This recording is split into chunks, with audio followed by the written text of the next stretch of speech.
1970s America. Hair was big, denim was acid-washed, and people were bound to the schedules of primetime television. The most unlikely hero the West has ever known. Kung Fu, Mike Stone, and Steve Keller, putting things right on the streets of San Francisco. Every Thursday night on ABC. You could not pause, rewind, nor go pee until the ad break. Does your spray deodorant stop perspiration wetness? Use new Arid Extra Dry every day to be sure. Comes a new design, the trim line. But between 1971 and 1976, a wave of developments would break the tyranny of traditional TV. Sony released the U-matic system, the first video cassette recorder that would allow the recording of TV shows. Then it made the Betamax, a more consumer-friendly model. The world's electronic giants, from Philips to Mitsubishi, followed suit with their own version of the VCR. But one tape would rule them all. On September 9th, 1976, JVC introduced a product that the company had been working on in secrecy. They dubbed it the HR3300. And it ran on a spool of magnetic tape that could hold up to 2 hours of video. The mighty VHS. At the low price of $999 US, it cost less than half that of its closest competitor, the Betamax. The VCR and its VHS tapes swept through Japan, and by mid-1977, it came kicking down the doors of the United States. Choose a JVC video home system and you'll get a picture as true and as... This is Professor Frederick Vassar, who teaches film in New York. But in the 80s... In the 1980s, I was a sound editor in Hollywood, in Los Angeles. Most of the films I was working on were a response to the home video market. People having difficulty with their time schedule where they couldn't really watch television when it was scheduled. You see, American society was changing in the 70s and 80s. After World War II, a huge swath of the population had moved to the suburbs and started families. They were spending more time at home, and TV became the go-to entertainment.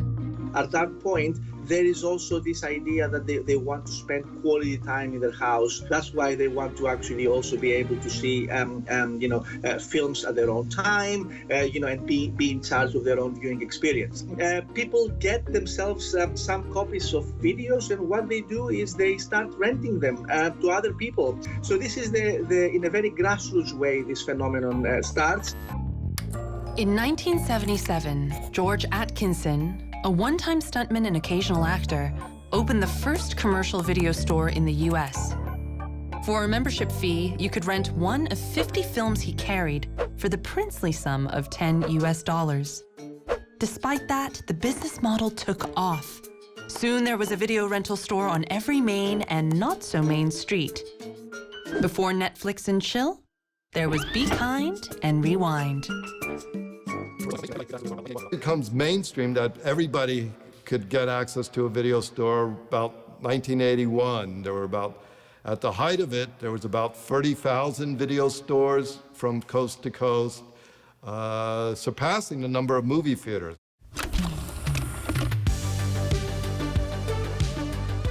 We lived in Sweden for a while. There were shops or at the gas station, you could rent VHS. Before the days of streaming, that was the only real option. You had to decide when you wanted to watch something. It was a treat. Friday night, going down, $8. We can get maybe 2. Over the 80s, video would grow into a $10 billion industry. And that was when, early on in the decade, a man named Austin First Jr. saw an opportunity. Austin was an executive at Time Inc., the publishing powerhouse. In the 1980s, the company wanted to go into the film business. Austin was asked to become president of what would be named Time Life Films. This is John Pasinger, and he was recruited to join the short-lived film division. I got there probably about 7 months before the mandate was issued to closed down the operation. Austin was charged with the responsibility of liquidating the assets that had been built up within Time Life Films. Film assets usually comprise 3 different rights. Theatrical rights, which enable one to exhibit films in cinema halls. Broadcast rights, which includes TV, radio, and now the internet. And home video rights. Austin was able to sell off the first 2. But bearing in mind this is in the context of 1980, the home video industry was in its very earliest days. He couldn't find a buyer for the home video catalog. So Austin made a proposal to the board. Give him the home video rights for free, and with each sale he made, he would pay them a royalty fee. He then came to John, who was now out of a job, and asked his help to monetize those video rights. Austin and John decided to call their company Vestron, and by moving first, they were free to exploit a gaping hole in the filmmaking industry. The fact that no other company was buying up home video rights. Hollywood recreates Moscow on a plane in Spain. Or turns a studio backlot into a New York street. Movie making was expensive business. Most of the major Hollywood studios hardly wanted to sink boatloads of cash into producing their own movies. So films were made mainly by independent producers. The studios will swoop in to buy the theatrical rights to the finished films, picking up the film negatives to take to the cinema. This practice was known as negative pickups. The producer would give the studios the negative, and the agreement would be that the studio will distribute the film all over the world, but the rest of the rights for that film stays with the producer. And that includes, you guessed it, home video rights, something that Vestron now has plenty of. It was an international video conference in Cannes in the south of France. Austin thought I should go over there and get a lay of the land. When I started talking to people and word got around that Vestron had this body of rights, we were inundated with offers. I mean, literally, people wanted to put checks in my pocket and secure the rights before I even left town. It was clearly an indication that home video was about to take off on a global basis.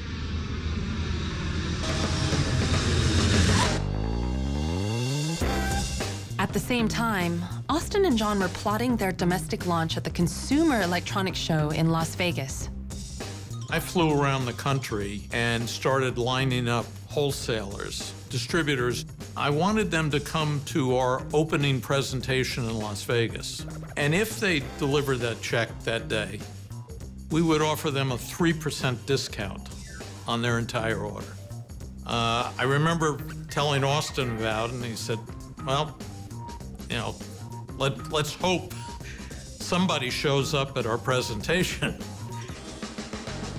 We left Las Vegas with $2 million in orders, far beyond our wildest dreams.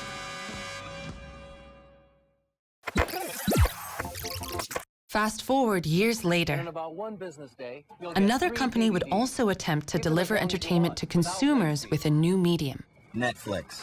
All the movies you want, $20 a month, and no late fees. This story begins in 1997. Titanic had just grossed $1 billion, and IBM's Deep Blue beats Garry Kasparov at chess. And whoa!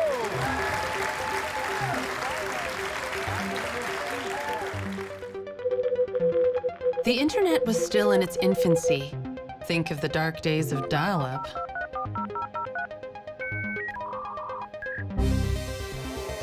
But it was about to change the way we consume entertainment.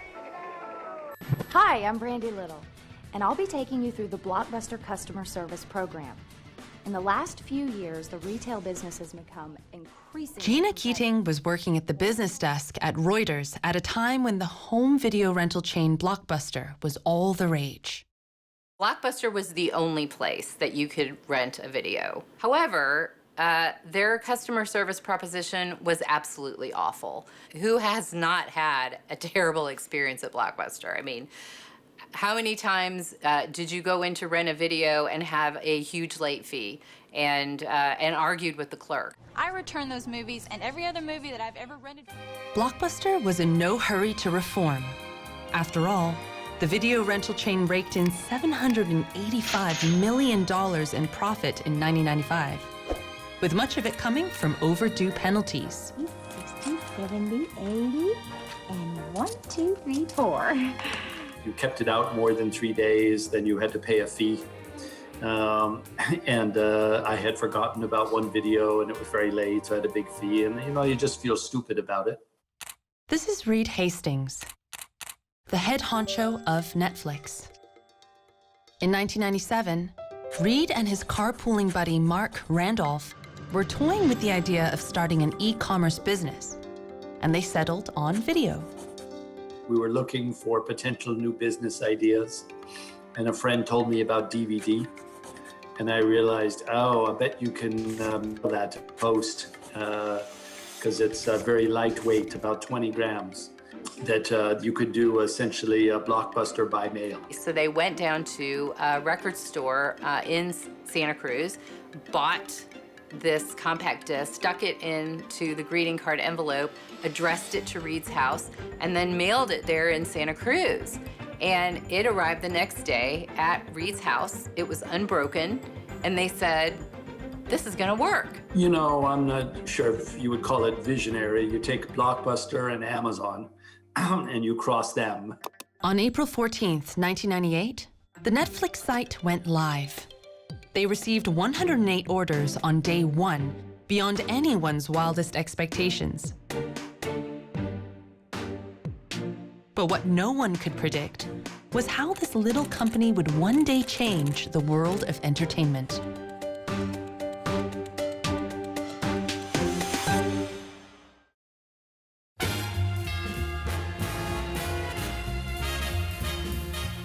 In the 1950s and 60s, Hollywood was bleeding money.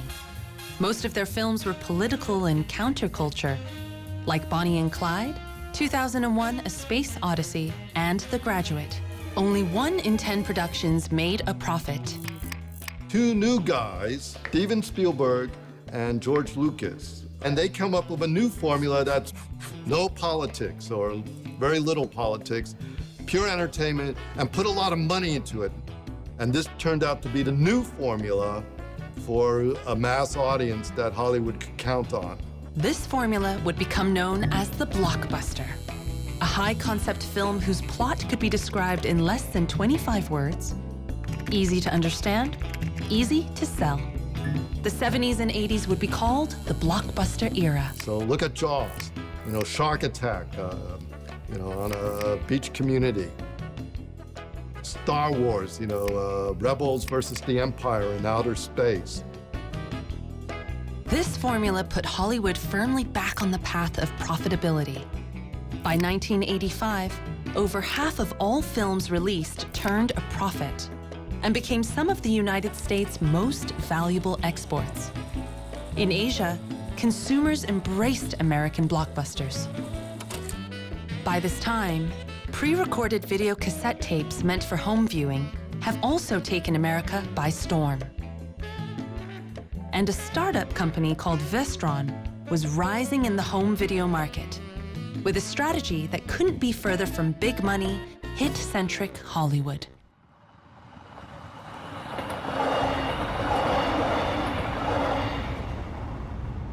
This is Vestron's first home. We launched here in 1981 with 3 employees. And it just, to give it perspective, about 20, 25 feet of frontage here. Top floor were offices, the bottom warehouse space. And twice an hour, trains would come by. Well, we had the train schedule. So if we were on the phone talking to a customer or supplier, we would anticipate the blast of that horn and say, can you hang on 1 second? Put the phone on hold. The horn would blast, then we'd continue the conversation. With a small team and startup culture, Vestron kept overheads low and spent its money instead on acquiring content, looking for the opposite of blockbusters, with John's mantra, You know, you can go fishing with a rod and reel, or you can go fishing with big nets. And we did the latter. If you were an independent producer in the early 80s, you heard from Vestron.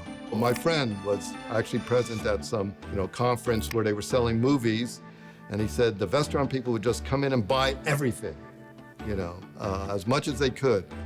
I don't want you. Vestron was going for a wide range of content, anything from drama, travel, educational, horror, to children's video. They even made tapes of current events like the Pope's visit and magazine-formatted videos with National Geographic. Vestron's tapes flooded the video rental stores and began chipping away at the film industry's revenue pie. Looking for that perfect date movie became a Friday night tradition for many. We just like to support local businesses. The Hollywood movie studios did not like the idea of stores renting out the tapes, because they figured if it's, if somebody's renting out the tapes, we should get a piece of that money. That's our money. They sent the letters to the video stores from their lawyer. But this was all just a scare tactic. Thanks to a law called the First Sale Doctrine, the owner of the physical tape is free to do whatever he wants with it, as long as he's not copying or broadcasting it. The tension between Hollywood and the video rentals escalated into an all-out war, with the major studios lobbying Congress for a bill prohibiting home video rentals. Austin, one of the pioneers of this new industry, fought hard. Austin first actually went to Washington and testified to Congress against what the studios were trying to do. The tremendous opposition mounted by consumers and the rental industry eventually forced the bill to be dropped. If you're busy like me, going to the video store is a hassle. With Netflix, just make a list of the movies you want to see. 20 years later, using the same first sale law, Netflix, a cool, independent rental company, was filling American mailboxes with DVDs. Like Vestron in the 80s, they too were trying to fish with a big net, carrying everything under the sun. They even made a DVD of Bill Clinton's testimony in the Monica Lewinsky case. My recollection is that I did not have sexual relations with her. Despite that, they had a problem. The company was both selling and renting DVDs. 90% of revenue came from sales, while rentals were sluggish, given that it took a few days for DVDs to reach the customer and the same amount of time to come back. The Netflix team knew they had to knuckle down on rentals and make it work. Desperation, the model that we were currently first using, which was a 1-week rental, was not working very well. And so that got us to try a subscription. At first, it wasn't even unlimited. At first, it was, I think it was $4, per month or something. And then we went to unlimited for $20 a month. And that was the big breakthrough in '99. With Netflix, you just make a list of the movies you want to see, and you'll get your first DVDs in about 1 business day. It simplified the experience because when you sent one DVD back, we automatically sent you the next one from your list. In an era where subscriptions were as foreign as basil-flavored ice cream, Netflix turned on a tap. Subscriber numbers shot up, and within 6 to 8 weeks, the entire company switched over to subscription. And magically, it worked, and people loved it. They actually were coming back and putting their credit card in and just paying that subscription fee and telling everybody about it. And it just became a hugely, hugely popular, to the point that they stopped selling DVDs and started putting everybody into the subscription program.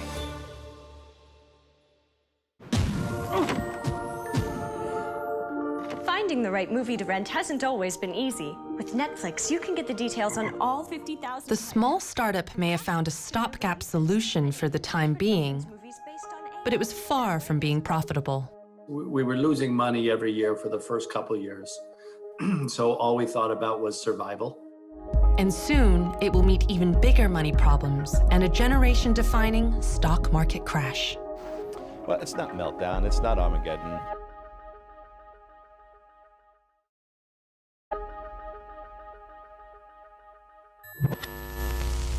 Imagine the perfect video store. It would have a great... By 1985, the market for home video was worth $3.5 billion US. And leading the charge was an independent video distribution company named after a Greek goddess, Vestron. First mover advantage is for any business to enter a market with a disruptive business model first. You have the advantage against your competitors being first by building up a lot of knowledge, a lot of information of what this market is all about. And the problem is once you have gained that, you have to continue doing this. The small little films by the mid-1980s are probably not enough to drive a company like Vestron. What are you going to do to compete with Hollywood? Where are you going to get the big movies of the future? So catch up they did. In 1982, Vestron made a deal with a mini studio called Orion Pictures to handle all its domestic video distribution. It gave them films like Platoon, Terminator, and Rambo. They were still like not big blockbusters, but they were quality films. I mean, Platoon won the Oscars from 1984 and 1986. So it was a sizable force in the market. The 1980s was also shaken up by another wonderful invention. It was young, it was loud, and it was ready to party. MTV, short for music television, hit the airwaves with the words, "Ladies and gentlemen, rock and roll." It would go on to define pop culture, change generations, and launch the career of Michael Jackson. From early on, Vestron wanted a piece of the pie. In the early 80s, no one was hotter than Michael Jackson. Austin and I were sitting in the office one evening, and the phone rings, and it's our attorney in Los Angeles. And he describes to us that Michael has this vision for creating a mini feature music video based on his song Thriller, along with a proposal for a $1 million budget. Music videos, the most elaborate ones in those days, might have been $50,000. But the Vestron boys knew this was one opportunity too good to pass up. I said, if we can figure out how to stretch this into a 1-hour program, so there's enough substance there, then I can package it as a home video for sale. So I was able to go to Showtime, the pay television service, and we worked out an arrangement. If they would put up a third of the budget, we would give them the rights to show on pay television the 1-hour documentary. And then we went to MTV. We said, if you will give us a third of the budget for the whole film, we will give you the exclusive rights to world premiere the 17-minute video. So for just a third of the cost, Vestron released Making Michael Jackson's Thriller. The video sold 900,000 units and put Vestron on the map. They were now riding with the big boys.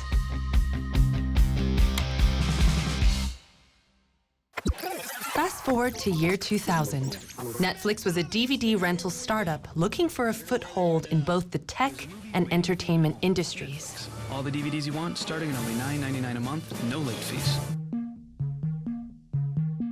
I started covering Netflix in 2004 when I was given the entertainment beat in the Los Angeles Bureau.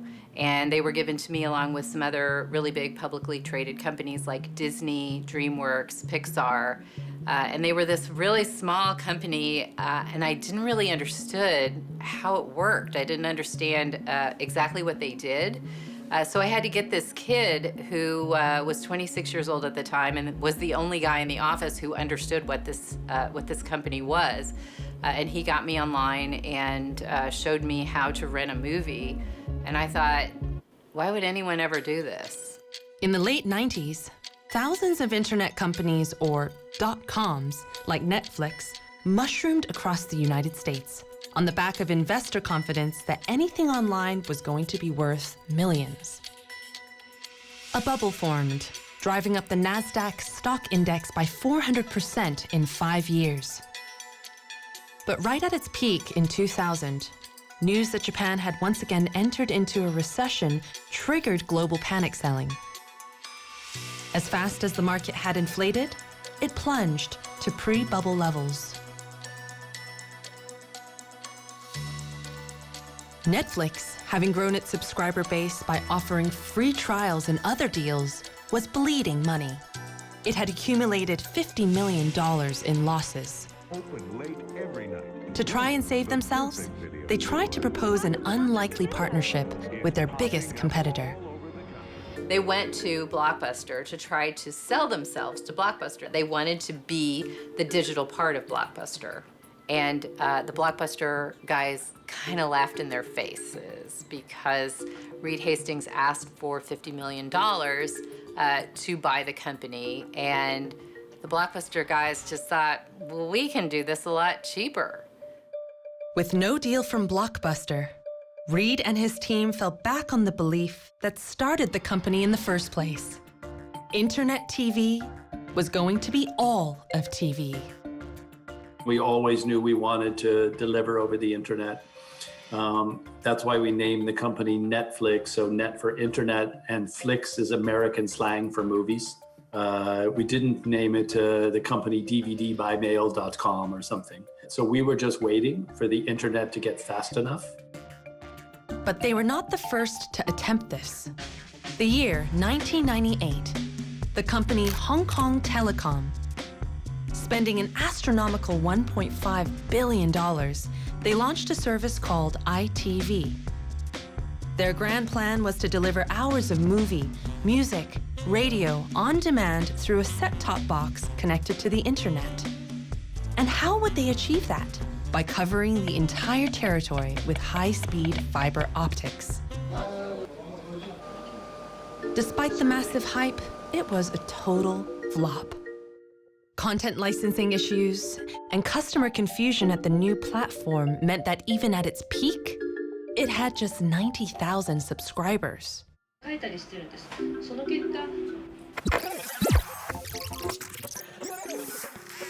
By the new millennium, internet speeds had caught up, allowing for something we now know as streaming. The term originates from how data, whether it's a movie or a song, is delivered to you.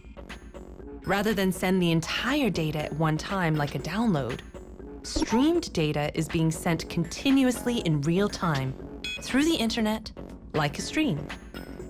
Once you've watched, say, the first 5 minutes of a movie, the data is being discarded, while the parts of the movie you haven't watched haven't been sent to you yet. At any one time, you only have a small portion of data, and this is only possible via high-speed internet. It led to this legendary video called Me at the Zoo. Here we are, one of the elephants. One of the first to be streamed online. It was 2005. The site was called YouTube. And right on their heels was Netflix. And when we first switched to streaming, the technology wasn't that ready. We didn't have rights to much content, so it wasn't ready for what we call prime time. What we did is we just made it a free add-on as part of your DVD subscription. And so you get it for free. Todd Yellin, documentary filmmaker turned vice president at Netflix. And so from 2007 through 2010, we tested and tested and tested.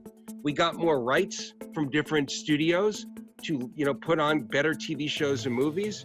And we made the technology better and better so you wouldn't rebuffer so much, so you'd have a much clearer picture. And then here's a really key step. How do you get on other devices besides your laptop?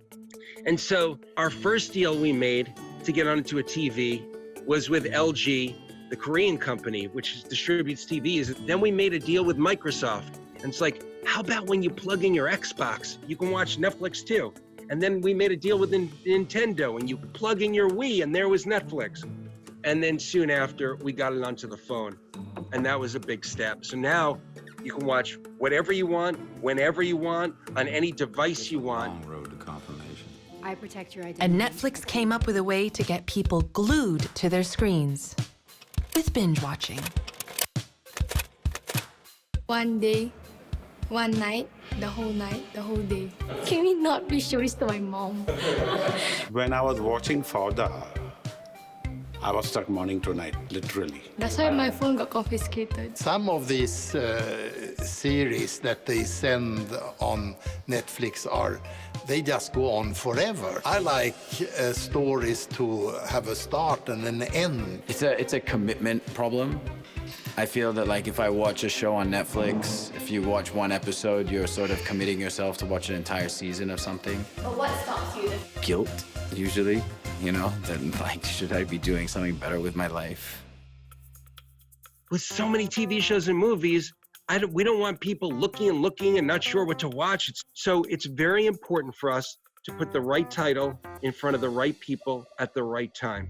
When they click play every time, we understand what they like. But it's not just clicking play. Do they watch the whole thing or do they abandon? And then they have the ability to go thumbs up or thumbs down and tell us what did they think of that piece of content. Netflix recommends a lot of blockbuster shows, which I guess I won't admit that I like to watch, like Underworld, but I guess I do watch enough of them. I think they've got me labeled. My wife is interested in detective stories. She wants to see people being murdered. I noticed that once I started watching a couple of Hindi shows, every time I put on Netflix, all the Hindi shows show up. They have so many different categories, they just keep throwing them at you in the hope that one of them clicks with you, so I guess that's just... It's amazing how they do it, but they do it. Eugenie Yo is one of those people who decides what goes on your Netflix homepage. We want to be able to help our members feel like Netflix just gets them. Whatever you see in your homepage is based on your viewing preferences and your viewing habits. Now we go a little bit deeper, and even for the same show, say for example Kingdom, which is a Korean period zombie show, we might have different artwork showed to us based on our viewing preferences. So for example, I love rom-coms, whereas my husband is more of a sci-fi buff. For me, I might have an image of the couple looking lovingly at each other. And for him, it might be more of the zombie and the gore that he's used to watching.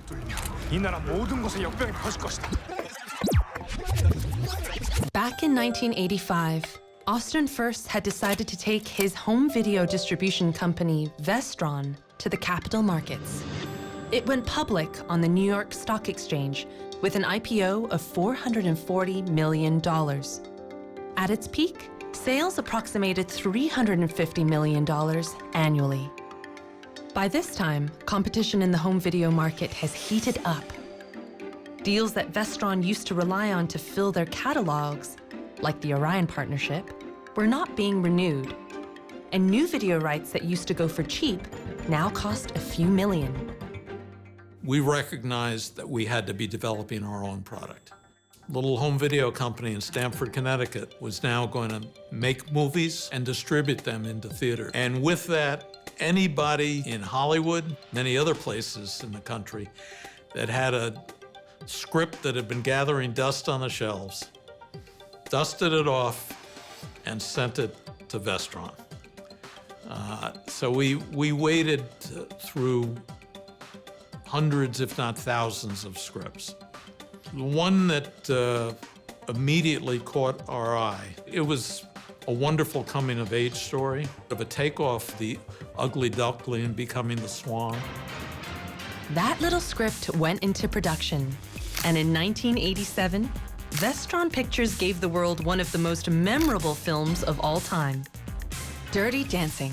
I was 18 years old at that time, and I can't believe I'm going to tell this on camera, but it was a good film to go and accompany girls to go on a date. So that was I went to see it 3 times with 3 different girls I went to school with. The average Hollywood film budget at the time was over $18 million. But this was shot for only 6, starring newcomers Patrick Swayze and Jennifer Grey. That because the film was independent and made by, in this case, by Vestron, it was allowed to take gambles and to take chances that paid off.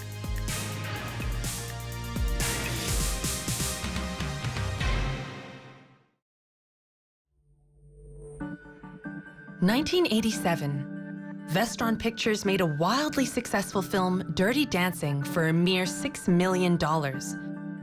It became the biggest indie with a foreign box office of $150 million. But that's where Vestron's good fortunes came to an end. In 1988, we were riding a wave, and now we were looking to build on that and take it to the next stage. In order to do that, we wanted to get a line of credit. At the end of the process, we came to an agreement with Security Pacific National Bank for a $100 million line of credit. We were off to the races. We green-lighted a number of new films. But 90 days after promising Vestron a $100 million loan, the bank reneged, stating they've detected a material adverse change in the firm's business. Exactly what made the bank change its mind remains a mystery. Well, in the development of many companies, there are certain points where you are highly vulnerable. And on the back of the commitment from the bank, we had made many commitments ourselves. And now they pulled the rug out from under us. And that was what triggered the bankruptcy. I mean, they might have survived with small little video rentals if they were a small company, but now they had gotten too big. We were able to secure what's called a bridge loan if we would agree to liquidate the company. It's unquestionably the most difficult thing I've ever had to do in my professional life. In 1989, the company dismantled its production unit. A month later, the entire company was up for sale. But this pioneer in the home video market left an indelible mark on the film industry.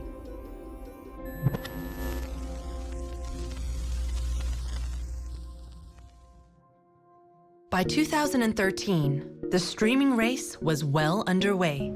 In China, the exclusion of Western video platforms meant domestic players like Youku Tudou, iQIYI, and Tencent Video would grow into behemoths with 500 million users each. In the US, Netflix was leading the streaming race with 40 million subscribers to its service. The only other serious contender was the content production giant HBO, while Hulu and Amazon were barely making a dent in the competition. But Netflix would now face the same challenge that Vestron did. Streaming rights were going to get way more expensive.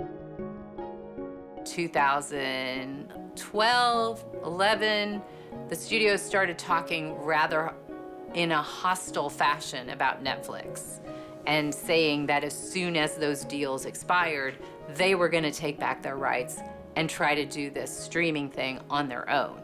So we thought, we probably would do better starting to become a production company also. So we had a very tiny original Netflix series in 2012, and then we launched this really big series with stars called House of Cards. President of the United States, that I will faithfully execute the office of Power is a lot like real estate. It's all about location, location, location. This is going to be a big year for us. They wanted this TV show so badly because it intersected 3 really huge viewer groups that Netflix had. Number one, people loved David Fincher. When they discovered David Fincher, they wanted to see every movie that he ever made. Same thing with Kevin Spacey. Third, there was a British version of House of Cards that was on Netflix already, and people loved it. House of Cards sent a message that Netflix was capable of producing content that was as good, if not better, than the best shows on network TV. Today, Netflix is a major player in the media landscape, worth more than Fox and HBO combined. Although the streaming giant has deep pockets, others like Amazon Prime, Hulu, Apple Plus are getting in the ring. So Netflix needed to step up its game. Netflix service has gone live in nearly every country of the world. First, they went global. From the US, they launched in 130 countries simultaneously. By 2017, they were operating in over 190 countries. We feel like we've just begun on our journey of content outside of the US. You know, Money Heist is an example of a Spanish series that has done really well globally, or Dark, which was created in Germany for a very German audience, but has traveled really well across the world. But it's Asia. With its growing middle class and rising internet and smartphone penetration rates, that offers a burgeoning market set to expand tens of billions of dollars per year. It's also one that's dominated by regional heavyweights like Tencent in China, Viu in Hong Kong, and Voot in India. Netflix entered Singapore in early 2016, and the rest of Southeast Asia soon after. Its 11% market share in Asia Pacific is predicted to more than double by 2025. Mailita Aga leads Netflix's battle for eyeballs in this part of the world. In Southeast Asia and this part of the world, we've been doing original content since 2016. The Night Comes for Us, a film out of Indonesia, which we produced a couple of years ago, traveled really widely in the region and also beyond it, as far as Africa. We've had, of course, a lot of Korean series that have been global phenomenon, like Kingdom. And Naked Director, coming out of Japan, has also had a lot of audiences in various countries in the world, including in Latin America. And since then, we've been doubling our volume of content from this part of the world. As the year of the coronavirus pandemic upends American entertainment companies, from Disney's crippled theme parks, Warner Brothers' furloughed blockbusters, AMC's shuttered theaters, Netflix is growing from strength to strength. 160 Emmy Award nominations, sales up 25% year on year, stocks up 50%. Their recent market cap, $213.3 billion. When you've got people in traditional companies, people think about what does their boss want? And how do I please my boss? And that rarely generates great ideas. And we try to get people to think about what do the customers want and what will help the company grow. Creative work is messy and fertile. It's not sterile, it's dynamic. And we manage on the edge of chaos because that's where we get the best ideas. Ever so often, a new piece of technology comes along with the potential to disrupt an entire industry. But it's the entrepreneurs who turn potential into reality. Some win by being nimble and competitive, others by rapid and repeated innovation. And with every strategic move they make, write the future how we, the consumers, are being entertained. video.